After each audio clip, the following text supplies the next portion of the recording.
morning. It is so good to see each of you this morning. Welcome to church. We are glad that you chose to join us today.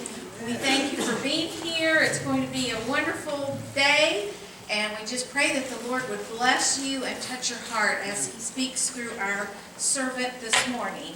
And I just want to remind everyone, I don't have a whole lot of announcements, but you know we're coming into the holidays. So be watching your bulletin closely for all of the different parties and events and dinners and things that will be going on, because you won't want to miss any of them. These women can cook. And speaking of cooking, we have been cooking all day yesterday and in anticipation of a giant family Thanksgiving luncheon today. And so whether you brought food or did not bring food, we have plenty to share. I'm just worn out. I'm cooked so much. I'm So we hope that you will stay and join us and just celebrate together as believers this morning and be thankful for all the blessings that God has given us. And that will be over in the Friendship Center as soon as our services end this morning. So thank you for being here, and I do see a number of guests with us today. We thank you for joining us. And if you are a first-time guest, there are some beautiful cards. You said it! Yay! You said card. I don't say that. I don't going to do this much anymore. Oh, I know, we got rid of a bunch. They left. They all had birthdays and everything in December and November. I was looking forward to it, and they're gone. Oh. So I still have one more. Oh, Pastor Dave. Oh no, I'm not getting older. Happy birthday to you. No. Happy birthday to you. Happy birthday, Pastor Dave. Happy birthday to you. You guys, thank you so much. Thank you. I'm 37. Anyway, thank you so much. Hey, we're thankful for every year. When you get to this point, you're like, I'm really thankful I've got another birthday. So there are some cards in your bulletin, and I've lost mine. I bet I dropped it somewhere. There are some little cards that just ask if you would fill that out and drop it in the offering 100%. plate. Everyone who's here, not just guests. If you remember, Kids, adults, If you're a guest. children, teenagers, old people, young people, everybody. Guests, non-guests, you've been coming here for 100 years. Everybody fill out a card for us and drop that in the offering plate this morning. And at this time, would you all stand and greet one another?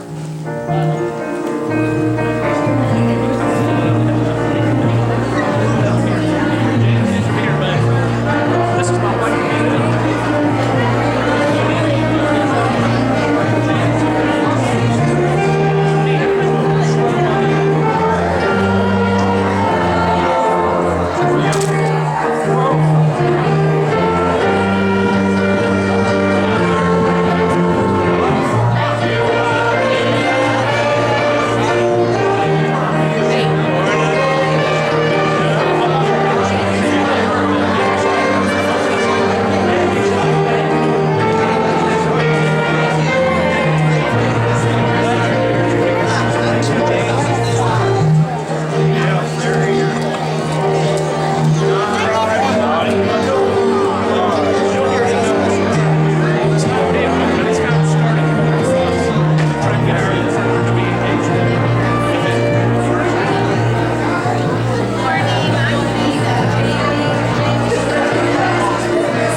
morning.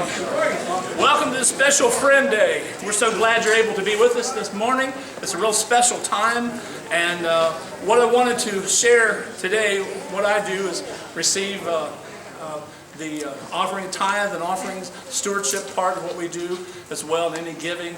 So we really appreciate you being here this very day. But what I wanted to do is say a couple of thoughts. One, if you happen to scarf away one of these little children's worship folder deals, I've already filled out my puzzle, so that's good. I got the answers. Okay. Oh, well, I got one, so I needed that. So it's really cool. But the other thing is, with the notes of a special offering that we're aiming for, our board, we've met, and in a moment, I'm going to ask our secretary in just a moment, Bill Purcell, to come and share about that too. But it's called a Christmas offering. And what I wanted to simply say to you, we're aiming for December the 15th, that on that Sunday we'll come together, and you have an insert within your worship folder. But the key would be, I know, I can't dictate home policy to anybody. Never could, never have, especially my own home. I just live there, I think, at times. But what I wanted to say and suggest to you, to have you pray about it. I know little Johnny needs, 27 Matchbox cars, and he needs 49 of the other things.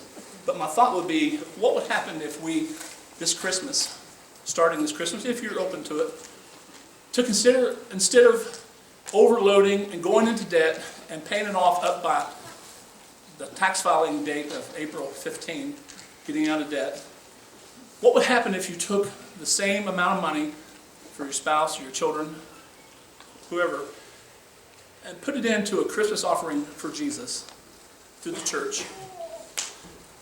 Because we have some designated areas that Bill's going to share. Hey, bud, come on down and just stand with me. That we have some areas that will be broken down for that. And then the key is trying to find a way to bless other people. The basic requirement is that it needs to go for the poor and the needy. And then it would focus also to the local church, just scripture. But there's a lot of things that can happen. I don't know about you, but there's a lot of things I just don't need in life, and that's okay. And I know children and other people, listen, I know some of you are saying, hey, we just gave you a card. You just give it back, okay? I got you. I understand. I hear you, okay? But, Bill, could you tell us what these things are broken down and maybe another reason why we want to do this? Yes, we were just brainstorming, and after some time of prayer, this kind of jumped out, and it just seemed like maybe a good way to help us to, I don't know, just to break through on some things, and to return our focus back to the poor and the needy and those that are out there that just need that help. So it's already designated. Whatever comes in, and it could be anything. December the 15th. It's not a lot of time to plan. We don't want a lot of thought and planning into it. But what you can give, I'm thinking about. There's always a coworker or someone at the office that maybe you feel like you should get something for, but they're really not that nice. So I'm going to take that money and I'm going to put that towards this. And where's that money going to go? Well, 13.5% right off the top are going to go to world missions and places outward, out of Tallahassee, out. But we want to be faithful here too. And so 10% is going to go to Second Harvest. And you're going to learn a lot about Second Harvest in just a moment. And the rest of that will go towards local church needs. Right now, the biggest one on the list is that shuttle. We're having some trouble with transportation and getting our people safely where they need to be. And whatever's above that will go from there. But just so you know, that's out there. If you think about it and it comes up and you make that plan to put something towards it, it'll just be a gift back to Jesus this year. That's it. Thank you, buddy. Appreciate it very much. Thank you. And I don't want you to grovel too much at me. I understand.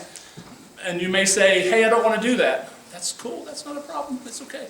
But it may be something you pray about. It may take you another year, because I'm praying that we can do this next Christmas as well and set that same approximate time in next December. But I just think it would be an incredible way for us to stop looking so much about us, start looking at the needs of other people. I believe you believe the same thing. So just pray about it. The Lord lays it on your heart. It's not giving it today. It's not giving it tomorrow. It's a big offering for December 15. Pray about it. And if you do it, do it. If you don't do it, that's okay. But don't get angry or upset. It's okay. Just be who you are, but have an incredible holiday season from this time until the New Year's as well. And God's got some incredible things in store for your life as you release. Well, last thing I would say before we continue on is that Robert Brazell had an emergency gallbladder surgery yesterday. I understand he's doing well, doing better. We praise God for that. That's a really serious surgery, so we're grateful. Pray for him and his healing as well. And there's so many others. Real quick one. Through recent days, I didn't say it last week because I just didn't get the okay ahead of time, but Dr. Asha Dhanarajan in Chicago has had some major ailments to where she's had cancer. And I'll just say it this way. I guess maybe she has it, but it's kind of dwindled down to the point where it's pretty much, it's manageable now. She's been taken down off of medicine, is that right? Pretty much all, just incredible praise to God what he's been doing in her life. And then there's a lady on the platform here you haven't seen for a while, Deb Elliott. She's been in Daytona Beach because of her brother Doug has been in the hospital there, and he's had a new kidney. But the point of being there, he's also having some heart struggles, and he's coded like 36 times. That's a lot. I mean, just flatline. And they signed a do not resuscitate paper this past weekend, I understand. So they expected that by tomorrow that maybe he wouldn't be here, but he's set up in a chair. They've taken the ventilator out. He's talking to his sister, and she's blubbering on the platform right now, and she ought to, because God's doing a great work in her brother right now. The entire hospital. The entire hospital staff is coming by, I understand, visiting, because they see it nothing short of a miracle that God has changed this man's life. God's not through with him, and none of us are going until God says it's time to go. Amen? So today, if we could, thank you for your faithfulness. Gentlemen, would you come, and I'll lead us into prayer, and we'll receive this morning's tithes and offerings. This is something we do as part of the local church as well. We just honor God, our faithfulness and our tithing, sharing, and offerings that we do as well. So pray with me if you would. Our Father, we bow before you today, and we thank you for your grace and your glory. We thank you for the healings, the touch, the changes of people's lives, the people within this community of faith as well. And so, Father, not only in this room and in this city, in this county, in this state, but across this great land, across this great globe, this ark that you allow us to reside upon. We're so grateful today, our Father, for what you're doing in our lives. We're so appreciative, and so we ask that you bless this time of giving now. Bless the gift and the giver. And, oh Lord, may we continue to meet the needs of other people, just Jesus, like you would do that. We say all these things now, and we bless, oh Lord, that you will be with our guest today, who's sharing, and we pray for Monique, that as she leads us today, oh Lord, would you not only just help her, whatever she needs to share today, but Father, would you protect her in this world. There's still a world of evil who doesn't believe in what they're trying to accomplish. But Lord, we already see the results. We already know what you're doing through Second Harvest, and we give you praise for that in Jesus' name. Amen.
I'm looking for Nita. She's gone. Nita just went I'm out. looking for Helen. Well, there you are. Let me come back here. You have great, three grapes? Just two grapes. Can I hold her? Can you want to stand and hold her then? What's her name? Callie. This is Helen Agner's great granddaughter, Callie. Callie. I was listening. This is her first time here to this church, so can we just give her a hand? Is that all right? Thank you so much. Thank you for honoring us today. Good to see you.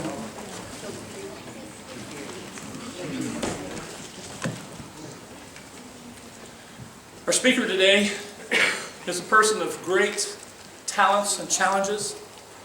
She's had a lot of community focus upon her. A lot of folks at her age would possibly leave and not take all those challenges on.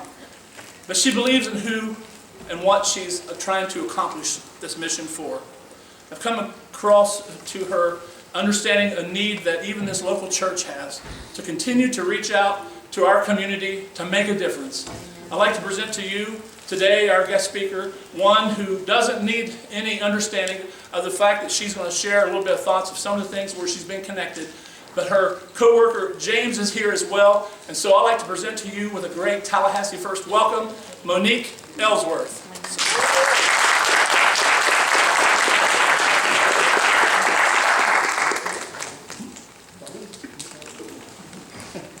Good morning. Good morning.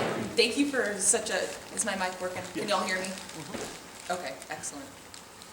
My name is Monique Ellsworth. Thank you for such a warm welcome from all of you and a great introduction. Just to tell you a little bit about why I'm here and how I arrived at Second Harvest, just really fast. I have to talk about it because I see a rune here. So I started off in Tallahassee 8 years ago working with the homeless population. Anybody ever volunteered at the Kearney Center Old Homeless Shelter? That's where I started. So 2012. My short bio in the back of your pamphlet kind of gives some insight there. But I worked really closely with the Rune, working to bring awareness, educate, raise funds for, and coordinate among a bunch of different social service agencies who try to address and assist people in our community who are experiencing homelessness. Tomorrow will be the beginning of my 5th week with Second Harvest. And so in the last 4 weeks, I've learned a whole host of things that I think are really exciting. Some are kind of like heart-wrenching, and so what I wanted to be able to do this morning was to kind of talk with you all about some of the things that are happening in our community, in our region, as it relates to food insecurity and hunger. And so I actually want to take a moment and talk about those two terms really fast. Who's hungry? So hunger is kind of something that you feel as we're sitting in this room, right? That's a state that we're in right now. Does anybody have an idea what food insecurity is? Got one hand. When there's not enough food for everybody?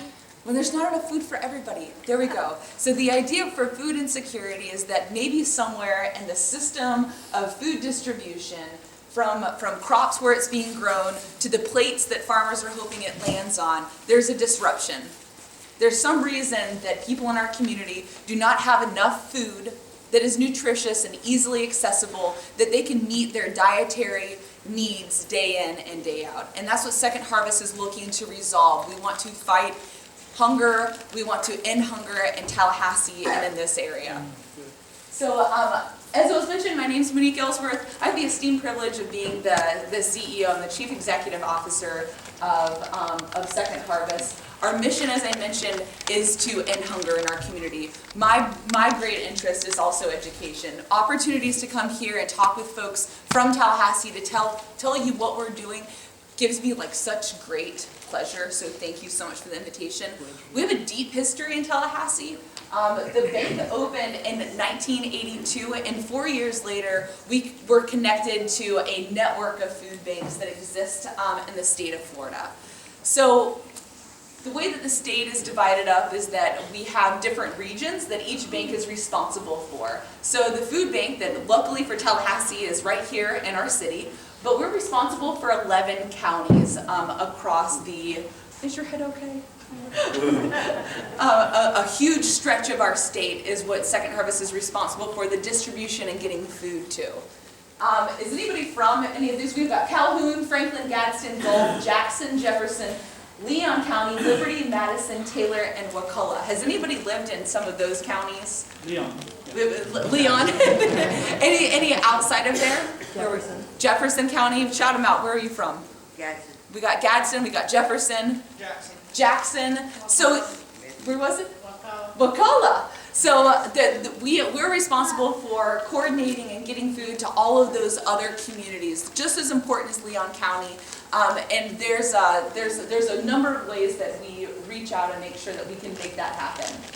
Just like the food bank here in our community, there's 11 others throughout the state of Florida. So 4 years after we were established in 1986, we got invited to participate in Feeding Florida, and that's this giant network that allows the entire state to be covered by the services of a food bank. So you can see right up here, this is where we are, this orange one, and you can see how the state is divided up so that the same types of services that Second Harvest is providing can reach the entire state of Florida.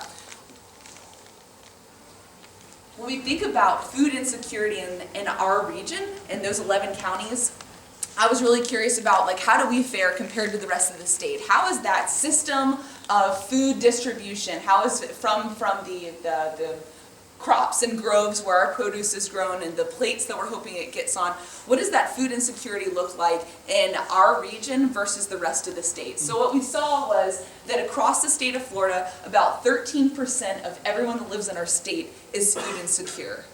They woke up this morning and they do not know where they're going to have dinner tonight. Compared to the state of Florida, our region is doing worse. We're at 20%. 1 in 5 people in our area do not know where they're going to have dinner this evening. Wow. More remarkable than that, in my opinion, is that this region of our state that Second Harvest services houses 4 of the top most hungry counties in our entire state, Leon County being the 3rd hungriest county. Isn't that remarkable? Amazing.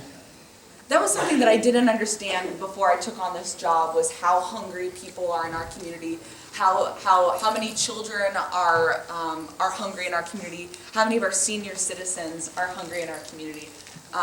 It's staggering numbers. 104,000 people, that number makes up, that do not know where they're going to have dinner tonight. Second Harvest is capable, with all the contributions that we get in and the routes that we take, to make sure that we can deliver and provide 55,000 meals every single month. It's through partners like you that make that possible. And we do that in a number of ways. But what we're trying to focus on is the working poor in our community. Has anybody familiar with the United Way? Most of you. So the United Way, their funding model is to make sure that they give dollars to agencies that focus on a number of different issues in any given community. Luckily for Second Harvest, we fall within the umbrella of ways that they are trying to fund and support Tallahassee. We are part of their safety net program. And the way that we are so nicely nested in with what the United Way is trying to do is that they're looking to work with the working poor. It's a population, they use the term ALICE to talk about. Raise your hand if you've heard of ALICE. So they're, Arun, come on. So the idea of the ALICE population is it's a measurement that United Ways across America wanted to talk about and figure out how do you focus on the poor in our community. So I'm sure you've heard of poverty or the poverty line, which is a mathematical way that we try and understand who does not have enough money to thrive. The United Way and other folks across the United States were thinking a lot more critically about that number and about that population. And what we see is that there's plenty of people that are just above the poverty line. But because they've crossed this threshold of the amount of money that they bring in, their household brings in, they're not able to accept certain benefits that are provided to somebody that might make as much as $10 less a year. They get state benefits. But if you're just above that, those benefits are no longer accessible to you. So the ALICE population is the working poor. Those are individuals that are employed, but they might be underemployed. Maybe they only have part-time work, or maybe they're only being paid minimum wage. Those are folks who are having to make really difficult decisions every month about how to spend what limited resources they have. And the ones that Second Harvest is working to meet the needs of are those families who are having to make a tough decision about the car payment or buying groceries, the unexpected medical bill or buying groceries. If you think about what's happening right now, it's chilly. So houses across Leon County, what are we doing? We're all putting our heat on. And we're putting our heat on, our utility bill is going to increase. Or we're about to have Thanksgiving, and I see a bunch of kids in here, so I know there's a bunch of parents. Thanksgiving, we now have a full week off. How many parents are looking forward to that? And so what happens is you got all your kids at home eating food all week in your house instead of at school where they're typically fed. So there's added burdens that exist for a family financially during the holiday time. So we've got higher costs with your utilities. Your children who you love dearly are at home eating everything. So those are the groups that are feeling it a lot right now. And in Leon County, that working poor, it's 43% of the households in Leon County are insecure financially. They're having to make these really tough decisions, and it only gets worse during the holiday time. What's more concerning about that is that the trend is only going up. Last year, they saw a 3% increase in Leon County in the number of households who are, their income is such that they're having to make these tough choices. So Second Harvest, the way that we operate is to get food to our warehouse, understand the needs of these 11 counties, and make sure that we can distribute food to these 11 counties in a way that makes a lot of sense and is beneficial for them. So the number one way we do that is our distribution. So we are currently putting out 1.2 million pounds of food every single month. Food coming into the warehouse, being sorted in our warehouse, packed into our trucks, and drivers are up at 6 in the morning driving off to zigzag across 11 counties to drop this food off. We do that because we have 135 partner agencies. So what I can say is that Gulf County, I don't have friends in Gulf County. I don't know what Gulf County needs. But what we've done is we've gone to Gulf County and we've tried to understand who are their community leaders, who are the churches in that area, what are the social service agencies in that area, who can we partner with because they know their community better than we do, and how do we understand to help them measure the need and then get them the product that they need so that they can feed people from their community. 135 churches and agencies have raised their hand to do that across 11 counties to make sure that they can be the spokesperson, the advocates, and the feeders for 11 counties, which is pretty remarkable. The three other ways that we work to address hunger is focused on the senior population, the children, and disaster recovery. So I'll start with disasters. I'm going to go back to our state right here. So the Hurricane Michael hit Gulf County. It came right up here and it ripped through our service area. When Michael hit our community, I feel like that's my community. Those are our neighbors. They're close enough that we felt the impact. In 2 weeks, Second Harvest distributed 1.5 million pounds in 2 weeks of food to get out to that area. And we did that because we are the response agency for the state of Florida for anything that happens, any natural disaster from Orlando north. So Orlando to Jacksonville to Santa Rosa County. Second Harvest of the Big Bend, we are the first food bank to step into action to respond to any natural disaster. There are only three agencies, 3 banks in the state of Florida that take on that responsibility. And luckily, again for Tallahassee, the one who will respond to any natural disasters here in our city. So we have 3 other food banks that take on that responsibility for other sections of our state. But we were able to jump into action and make sure that we again, partnered with those 135 agencies, reached out to their networks to better understand what does the landscape look like literally, what churches are still standing, which agencies have running water, who can take this food. So that was the one way that Second Harvest distributes the food that's necessary is through the disaster relief and the disaster recovery. The two other ways that I think are really important is in service to the children in our community and in service to the seniors in our community. I mentioned that we're part of a large organization, Feeding America, or Feeding Florida. I was speaking to the director of that program, so she has a really good statewide sense of what food distribution looks like and the needs. And I told her that something that I believed in was the need for strong partnership between a food bank and the medical community. I told her, I was like, you know, I want to make sure that we're in the hospitals. I want to be in the clinics. I want food to be able to get to the people who are sick. And she said, you know, Monique, Florida is experiencing what is being called a silver tsunami. So it's a bunch of people from other states who are coming to Florida to retire. So our senior population is increasing greatly. But individuals that are coming to retire to the state of Florida are going to experience something that they haven't experienced before, which is going to be a fixed income.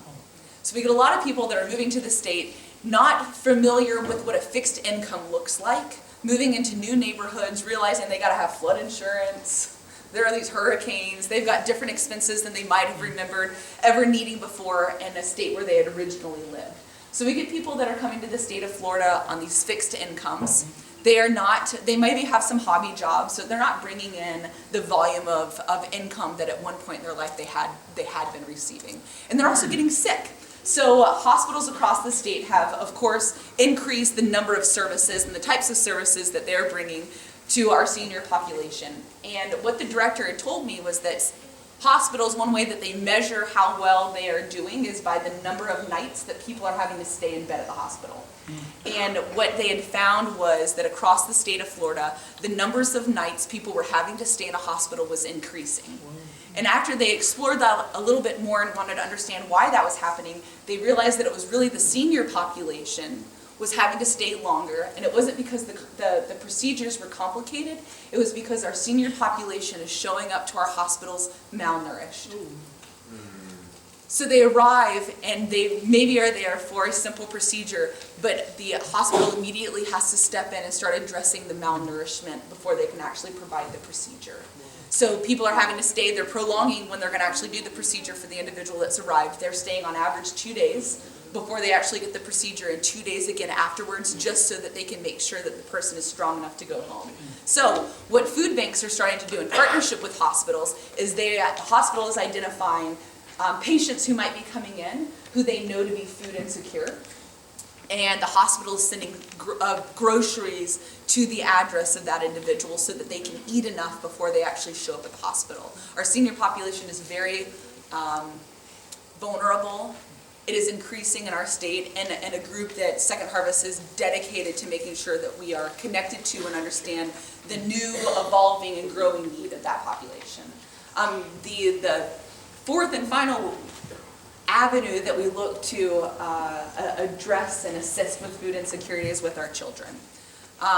In Leon County, in our entire area, so in 11 counties, our best estimates is that there are about 23,000 children who do not know where they're going to have dinner tonight, which makes my stomach hurt thinking about. I met with Superintendent Rocky Hanna earlier this week, and in preparation for that meeting, I wanted to be able to talk about how many children in Leon County are food insecure, don't know where they're going to eat dinner tonight. And I was able to go through some of the data that we have and found that it is 10,050 children in just Leon County do not know. So it's really remarkable. We think 23,000, but over 10,000 of those are just in our county. Our children are hungry.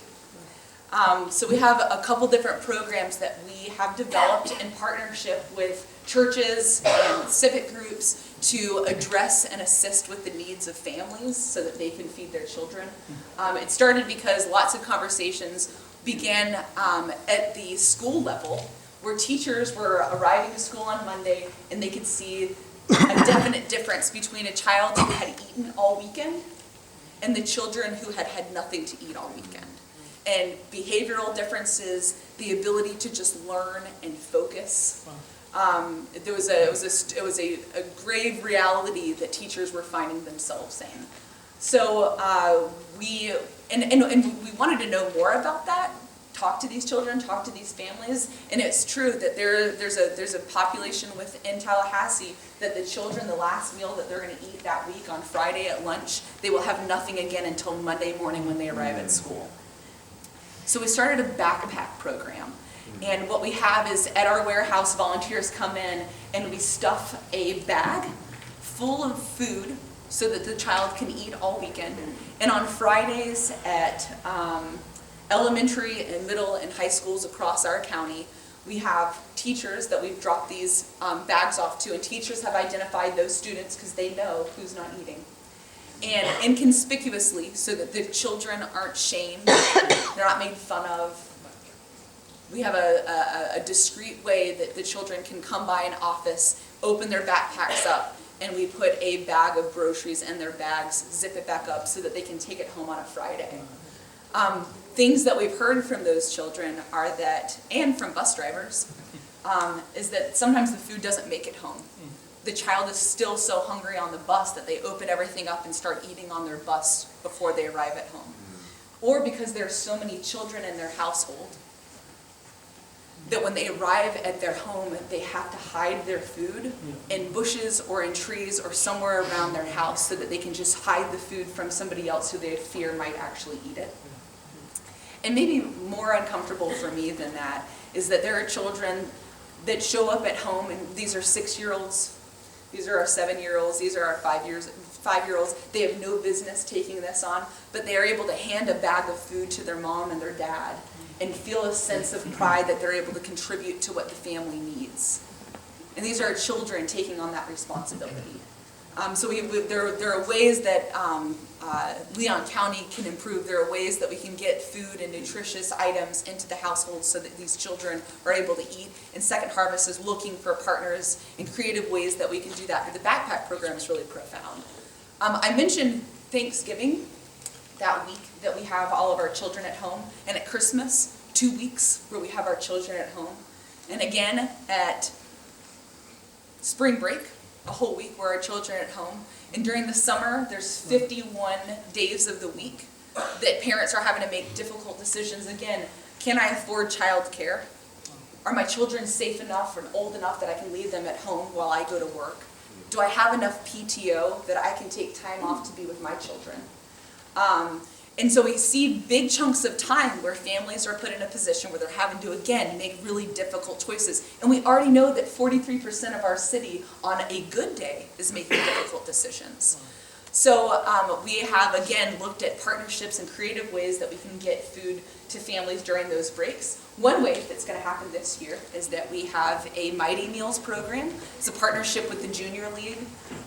They recognize the gap in meals to children during spring break, and so they have developed a program. They've raised money. We have gotten dietitians to come in and help us identify what would be the best foods. How can we help them plan meals? We have recipe cards, and we will be providing full boxes of food that will support a family of 4 for 8 days that children will be able to take home with them on the Friday before spring break, which is really remarkable. Another way that we're looking to fill in and kind of assist with these particularly difficult times is a Food on the Move bus. Has anybody heard about our Food on the Move bus? I hadn't either, but it's really cool. In 2015, the Leon County school system donated a school bus to us. And so we had really creative people come in. We've pulled out all of the benches, all the seats that the children sit in, and we put in long benches that face the windows. And we put in a small, do you know what I'm talking about? Yeah. You do? Okay. Leave it to a kid. Then we also have a small generator so that we can keep food cool. And what we're able to do is, in partnership with Leon County Schools, understanding where they have meal programs set up at community centers and at churches, we find gap neighborhoods where the parents might be uncomfortable with the child leaving the house and walking to a church, or leaving the house and walking to a community center. And we bring our Food on the Move bus to those neighborhoods. We drive up, we park our bus, we open the doors, and the children run out of the apartment complexes and out of their homes to get on the bus and have a meal. So what happens is all the kids line up and they get on our bus and they sit down, and out of our cooler we're able to serve them meals, and we talk about manners, and we talk about nutrition, and we ask them questions to make sure that that information is being retained, and as they get questions right, we give them a bus buck. And at the end of the week, because we'll go back to that same location 5 days, so that every day these children have lunch. And on that 5th day, on Fridays, they can turn in all of their bus bucks and they can buy stuff off the bus. And the things that they're choosing to take home are coloring books, hygiene items, and at the end of the week we're able to give them a grocery bag so that they can take a grocery bag back to their family, so that they can bring food back into the home again. That bus runs those 51 days, Monday through Friday days of summer, because we understand the difficult decisions parents are having to make, and different budgetary situations that our families are in during that time. So the Food on the Move bus is one way, another creative way that we're trying to help fill that gap. But we still have problems with the Thanksgiving full week off and Christmas 2 weeks off. So we're exploring ways that we can expand our programs so that we can continue to kind of fill that meal gap with our children. So it's very small up here. Coming in, I was really curious about where our money came from. What supports all these programs? Who do we look to? How do we get enough income that this is possible? And the only reason that this is necessary for this particular presentation is I was blown away by the fact that 27%, the greatest single way that we get money in, is through our community. It's individual gifts that come in that support the work that's being done. It's people that are sitting in this room that make it possible for us to operate the way we do, for us to meet the need that is so evident in our community. And if y'all are givers, have been givers, I just wanted to take a moment and say thank you. This is a remarkable multi-tier way that all of our funding comes in to support the organization, and it speaks to our city, it speaks to our community, it speaks to the love that we have for our children, for our seniors, and the way that as an entire community we want to end hunger together. So these are some fun facts. I thought they were fun. In the last 3 years, our distribution is up 84%. Wow. We're getting better at understanding what the needs are. We're getting better at measuring food insecurity. We're making closer partnerships in those 11 counties so that we have locations where we can bring the food. Other ways that we are able to get the food into those counties is something like a direct distribution or a mobile bus that we're able to pack full of food. We partner with an agency or a church, and we drive in, we open up the back of our giant buses or our giant trucks, and we unload all the food. It's our direct mobiles. And in 2015, we were doing 3 to 4 of those every month. And 4 years later, in 2019, we were doing between 12 and 15 of those every single month. So we're going straight into neighborhoods, opening the backs of our trucks, and giving food out directly. So food insecurity, I mentioned that the Alice population is increasing, right? The families that are struggling, it's up 3% from last year. But food insecurity, the way that we try and understand, again, that system, and is it still broken? Are we finding better ways to get food to people? The food insecurity is decreasing. People are finding ways to achieve and attain the food that they need for their families. For children, it has decreased by 6%, which is really remarkable. It's a great sign for us. There's still so much work to be done, but we're down 6% with our children. In 2018, Senator Monfort and State Representative Lorraine Osley had participated pretty closely after the hurricane. And they'd seen what Second Harvest was doing and how vital it was to such a huge swath of our state and our really rural counties. And what we had struggled with then was that we were in a facility that we were renting. We were just renters. So if our landlord had decided to do something different, the service, not only to those 11 counties, but remember we're the first responders for any kind of natural disaster for the top third of our state, we would have been displaced.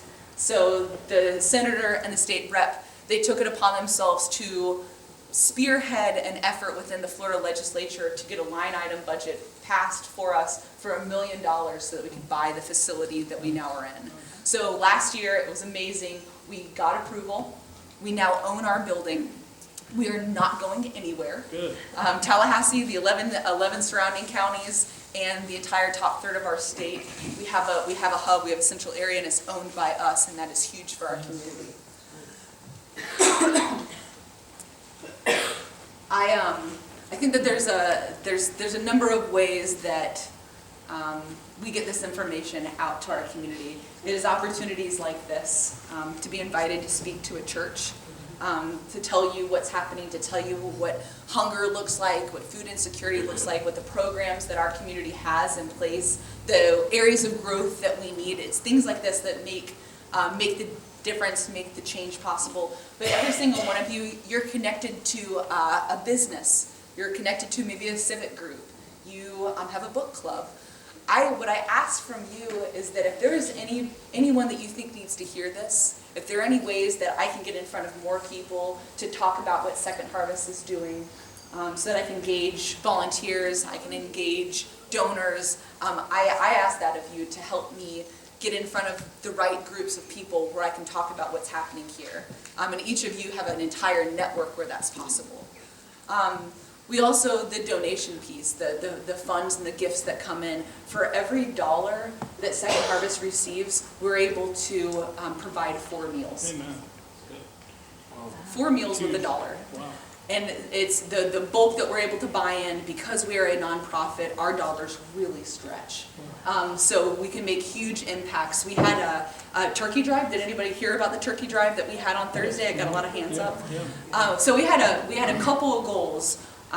Last year we were able to bring in 440 turkeys. And so when we were thinking about what our turkey goal would be, I was like, I want at least 500. Let's do 500 turkeys. And by the end of last Thursday, we had brought in just shy of 800 turkeys. Really remarkable. And it was really What was moving to see was that there was a number of ways that people were giving those.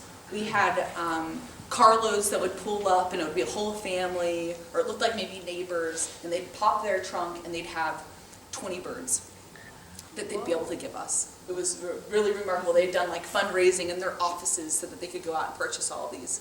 But we also had people who showed up on their bicycle. Clearly this was a sacrificial purchase. They went without so that we could go with. And on their bicycle, they were bringing a 12 or 18-pound turkey and rode up to us to hand it to us that day. Our community, Tallahassee, is such a special place to live when we have people with hearts like that. Our fundraising goal, we had brought in $21,000 last year that day. I wanted desperately, I was like, let's get to 25. If we get to $25,000, we can do 100,000 meals. I wanted 100,000 meals. On that day, we got over $23,000, and our donations online have just been going all weekend long. So I believe that by tomorrow we will have hit our $25,000 goal for 100,000 meals during the holiday season to our neighbors. Again, it is people that are sitting in this room that make this possible, and so from the deepest place within me, I thank you, I thank you, I thank you. You make Tallahassee be a place where I want to do this type of work. You make Tallahassee a community that is remarkable to live in. So thank you for the opportunity, Pastor. I can take any questions, comments, ideas, hopes, dreams, fears. Yes? At our school, we're doing like a Thanksgiving drive, and we're bringing in stuff from like our house, like canned stuff and instant mashed potatoes, and we're putting in events for people who can't, normally have Thanksgiving meals and dinners. How does that make you feel? Makes me feel pretty happy when I put it in the box, like I did this. You did do that. I wanted to get to 500 turkeys because there was a church that wanted to partner with us. And if we could get 500 turkeys, they would fill a box with all of the fixings, with the stuffing, with the cranberry sauce, with the beans, with the corn.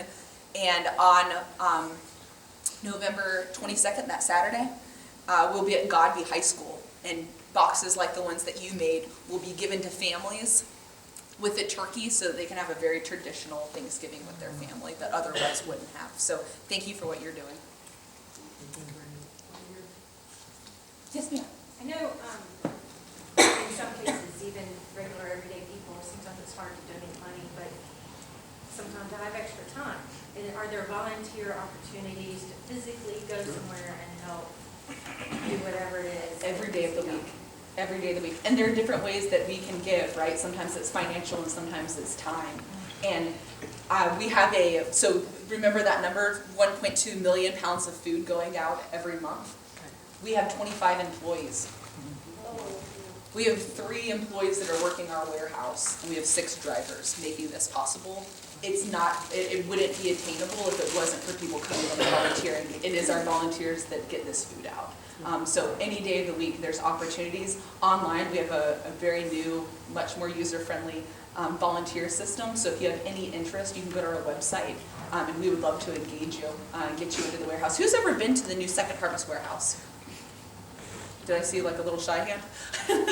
So it's 46,000 square feet with this giant, it's an enormous cooler and freezer. It's really remarkable, and I personally invite any of you, if you want to contact me, I'd love to have you come in, give you a tour. We do a food for thought every third Wednesday, it's the third Wednesday of each month.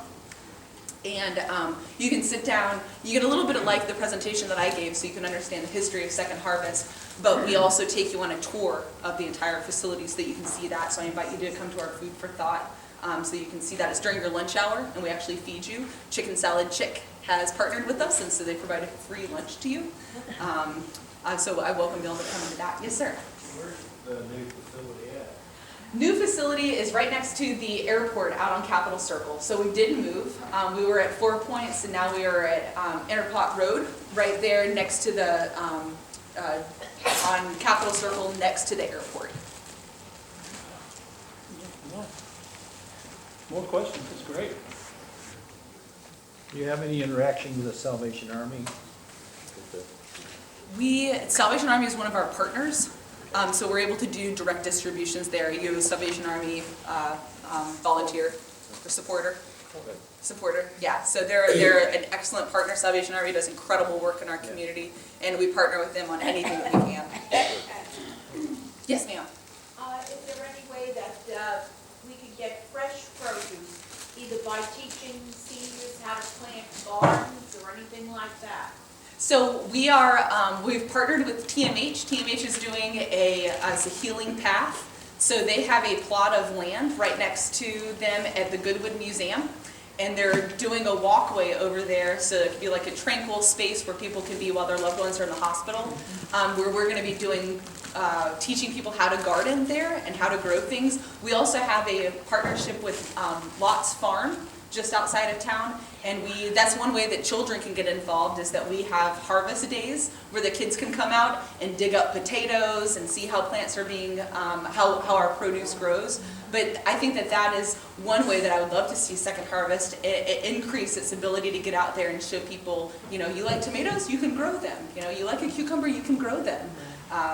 We have dietitians that are partnering with us also so that we can make smarter decisions about what we eat, really understand, cholesterol and sodium and diabetes and how we can manage that with the things that we eat. Thank you. Yeah. Anybody else? I've answered all of your questions about hunger. It's so good. Thank you very much, Pastor. Oh, thank you. Hey.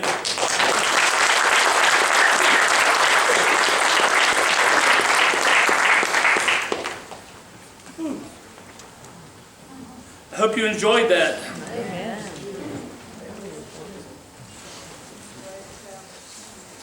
In a moment, we like to receive a love offering to go towards Second Harvest.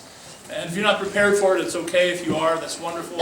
If you have a check, you can make it towards Second Harvest. Just write it on there, and we'll make sure that goes there. My wife is normally here, and we would have that check, but she's undoubtedly over there somewhere. But we'll take care of that, and we'll be a part of that as well. But before you give, I want to share a little story. You know, this whole thing governs around the care of the people, even in their emotional status, of what's going on in their life. When they don't have the meals over the weekend, when they don't have the wherewithal to go do what they want when they want to. The struggle is they sometimes have an attitude, does anybody care for me? Does anybody know my name? Does anyone know even where I'm at? Does anyone know the need that I have? And so often they're so embarrassed by what's going on, they're afraid to let someone know because pride kind of swells up in all of us.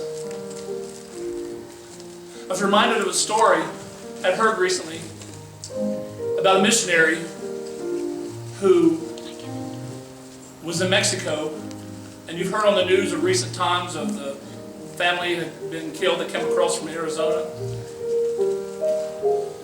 This one missionary, he was driving with his family. They'd gone in from the States, gone into Mexico to share with people. The story goes, they got stopped from a barricade.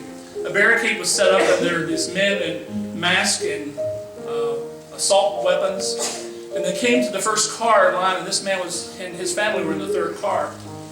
The first car, they opened up the door and pulled the man out, and for whatever reason, they beat him to death on the spot. And then the second car, the same thing kind of happened. And he's fearful, thinking, I have my family with me. What are we going to do? He said in the meantime, they'd been listening to a song called He Knows My Name. And they were listening to it on their CD player. And all of a sudden, as the gunman with his mask and his assault weapon comes up and touches the doorknob, he looks at the man in the face, he takes his hand off the doorknob and goes back to the next car. And he pulls them out, and the people are there, and they're destroyed right there on the side of the road. I know this is harsh, but we have an evil world we live in. And it's not just in Mexico. All of a sudden, sirens came blazing, and police showed up to help out. And gunfire was ripping through vehicles and through metal. The man took his wife and family and didn't know what else to do but got out of the vehicle and got into a ditch, face down. Story goes, they're lying there thinking, what do we do? Does anyone know we're here? Are we going to die on the side of the road? He said as they got out, they kept hearing the music in their car. Someone undoubtedly, when they got out of the vehicle, hit repeat on the CD player and kept playing the song, He Knows My Name. And so for 7 hours they heard, He Knows My Name. The people who are hungry, God knows their name. Those who can't make it through the weekend, He knows their name. And those who come to church, and many times maybe you fit that same bill. Maybe you're a person who simply appears to be all well. And we would never do anything ever intentionally, ever knowingly, to embarrass anyone, ever. We're a very loving community. You are. It's who you are. And you've helped people in the past. We've had folks that's had needs, and you've met those needs. And we have a food ministry we do on a Wednesday night for those, and we do it for children and teens that come in. We don't charge them anything. And you help with that. Make a huge difference. But maybe you're here today, you're thinking, I have needs in my life that have nothing to do with food. But God knows your name. He knows what you're going through. When you have a relationship that's walked out on you, and you've been married for a long time, God knows the situation. He knows your name. When you've been working hard at your position,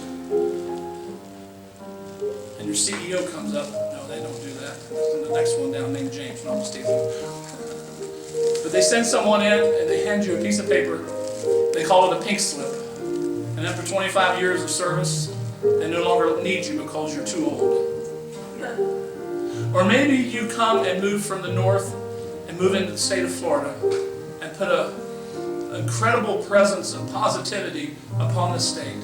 That when times come and you can't afford these extra things, it puts a burden on everyone. We can't save everyone, but we can help in some little way. And I guess what I'm asking you is, not only through our Christmas offering, but today, if you would be able to help us to join with Nita and I as we participate in blessing the Second Harvest, we would really appreciate any help that you are able to give. It doesn't matter how large or how small. It doesn't stay here. It goes entirely 100% there. But the other point is this. If you're here today and you're working through some issues in your life or whatever it may be, you don't have to do it alone. God knows who you are. God knows your name. And He loves you with an everlasting love. There's nothing too bad that you've done that God can't fix. But He still loves you no matter what. He's wanting you just to simply put your trust in Him. I hope that would be you today. In a moment as we receive this time of offering, as the plates are being passed, I'm going to ask that we just play, and these who sing will sing, and if you have words, that you can just sing that with them if you like. And this will dismiss us. And in a moment, we're going to have a closing prayer. And in that prayer, we're going to ask that after the service concludes, if you're a senior adult, we like to be honored with your presence first. If you would go through the table in the gymnasium for dinner today, we'd like that you would go first, and we want you to honor us that way. Parents, if you have small children with you, if you would go with them and help them to just hold steady and not take all the chicken at one time and then put it back. You understand? Thank you for your help there as well. I don't know whatever foods we have over there. Thank you so much for participating today. But today, let's honor God by being the best that we know how and put our trust in Him. Amen. Pray with me. Father, thank you this morning. Thank you for everyone who's come here. We're not here by accident. We believe you put us here by divine appointment. You have directed our feet and our path to this doorway today. Father, we pray your blessings over Second Harvest. Thank you for Monique Ellsworth and her leadership. Father, it's not a title, it's a calling. And we praise you for what you're doing within her life, and we're really happy that she's there. Thank you for her co-worker James and all that he does, and through the financial realms. Father, it's a huge thing that he does. The Father, so many times, maybe he's one of those who sit and feels like no one knows I'm even here. Lord, we know that you know how much James does, and we honor him today by realizing, oh Lord, he's playing and participating in an incredible ministry called Second Harvest, although it may not be called a church. So Father, bless them today. And bless everyone who's here today, oh Lord, for whatever need they may have. Whoever might be feeling this area of loneliness in their life, Lord, you say, come to me, all you who are laboring and working hard, and you're tired and you're worn out, and you don't know where the next step is or the next meal. Call unto me, and I will give you rest. Lord, today we ask this blessing and this time together. Thank you for blessing this offering. In Jesus' name, amen. Amen. Sing with us. I have a maker.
House, know that he knows your name.